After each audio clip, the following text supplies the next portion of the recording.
অমল ও দইওয়ালা রবীন্দ্রনাথ ঠাকুর। দই দই ভালো দই। দইওয়ালা দইওয়ালা ও দইওয়ালা, ডাকছো কেন?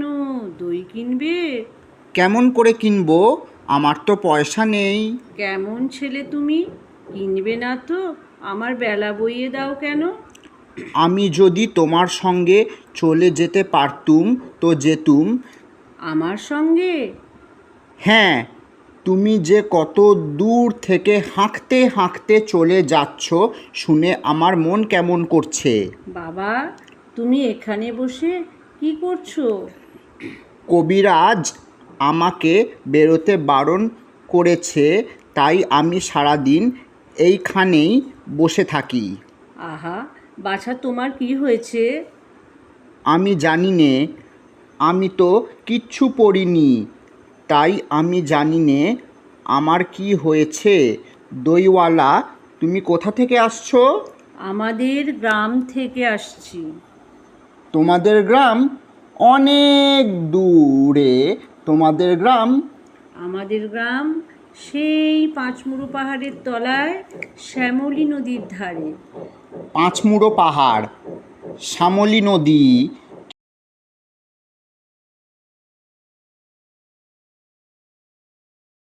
কি জানি হয়তো তোমাদের গ্রাম দেখেছি, কবে সে আমার মনে পড়ে না। তুমি দেখেছো? পাহাড়তলায় কোনোদিন গিয়েছিলে নাকি? না, কোনো দিন যাইনি, কিন্তু আমার মনে হয় যেন আমি দেখেছি। অনেক পুরনো কালের খুব বড় বড় গাছের তলায় তোমাদের গ্রাম, একটি লাল রঙের রাস্তার ধারে। না, ঠিক বলেছো বাবা। সেখানে পাহাড়ের গায়ে সব গরু চড়ে বেড়াচ্ছে। কি আশ্চর্য! ঠিক বলেছ, আমাদের গ্রামে গরু চড়ে বই কি, খুব চড়ে। মেয়েরা সব নদী থেকে জল তুলে মাথায় কলসি করে নিয়ে যায়, তাদের লাল শাড়ি পরা। বাবা, ঠিক কথা। আমাদের সব গয়লাপাড়ার মেয়েরা নদী থেকে জল তুলে তো নিয়ে যায়ই, তবে কি না তারা সবাই যে লাল শাড়ি পরে তা নয়। কিন্তু বাবা, তুমি নিশ্চয়ই কোনো দিন সেখানে বেড়াতে গিয়েছিলে। সত্যি বলছি দইওয়ালা, আমি একদিনও যাইনি।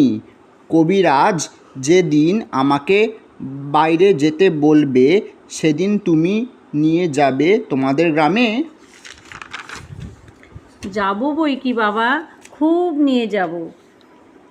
আমাকে তোমার মতো ওই রকম দই বেচতে শিখিয়ে দিও, ওই রকম বাঁক কাঁধে নিয়ে, ওই রকম খুব দূরের রাস্তা দিয়ে। মরে যাই, দই বেচতে যাবে কেন বাবা? এত এত পুঁথি পড়ে তুমি পণ্ডিত হয়ে উঠবে। না না, আমি কখনো পণ্ডিত হব না। আমি তোমাদের রাঙা রাস্তার ধারে, তোমাদের বুড়ো বটের তলায়, গোয়ালপাড়া থেকে দই নিয়ে এসে দূরে দূরে গ্রামে গ্রামে বেচে বেচে বেড়াবো। কী রকম করে তুমি বলো? দই দই দই, ভালো দই, আমাকে সুরটা শিখিয়ে দাও। হায় পোড়া কপাল, এ সুরও কি শেখাবার সুর? না না, ও আমার শুনতে খুব ভালো লাগে। আকাশের খুব শেষ থেকে যেমন পাখির ডাক শুনলে মন উদাস হয়ে যায়, তেমনি ওই রাস্তার মোড় থেকে ওই গাছের সারির মধ্যে দিয়ে যখন তোমার ডাক আসছিল, আমার মনে হচ্ছিল, কি জানি কি মনে হচ্ছিল। বাবা, একবার দই তুমি খাও। আমার তো পয়সা নেই। না না না না, পয়সার কথা বলো না। তুমি আমার দই একটু খেলে আমি কত খুশি হব।